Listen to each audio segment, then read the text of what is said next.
with the name of Allah, who is the most gracious and most merciful.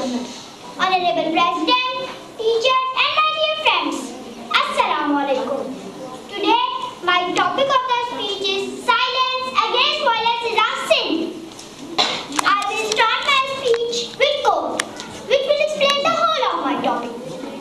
Never be afraid to raise your voice for truth, honesty and compassion against injustice, lying and greed. If people all over the world would do this, it would change the earth.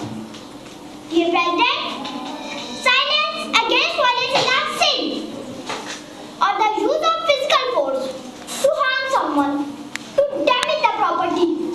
But in that situation, we does not talk about or answer question about something and someone. We does not explain the matter. He would also be the part of that sin which done by others. As in Quran, it is also stated that Man qatala nafsan bi ghayri nafsin aw fasadin fil ardi faka'annama qatala an-nasa jami'a. Killing any person without a just cause is a big sin as killing the whole community. Saving the life of any person as a good deed as saving the whole community. Dear President, violence exists different forms like domestic violence, physical violence, emotional violence, psychological violence, spiritual violence, cultural violence, verbal abuse and financial abuse, etc. In some cases, violence immediately results in death. In others, the physical abuse, the trauma caused, can leave the lifelong and do further damage.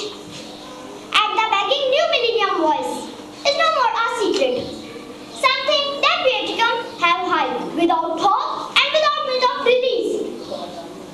We are facing genuine challenges for our security today, just as we have throughout our history. Challenges for our security are not new. They did not happen yesterday, a week ago or a year ago.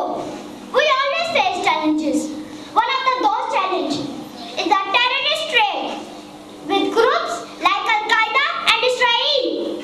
But this is not challenge for alone. It is the challenge for the world. We see the deadly attacks in Sydney and Paris. Dear President, I do not understand why no one protested. They had chosen to leave the home silently, as if the hate and discrimination was expected. Here are the things. I do not care whether the killing persons will be labor murderers or not. It does not make the difference to me and whether the authorities have terrorist outfit responsible for the attack. I will remain ingrained. Most of us refuse to recognize the attack of human rights issues.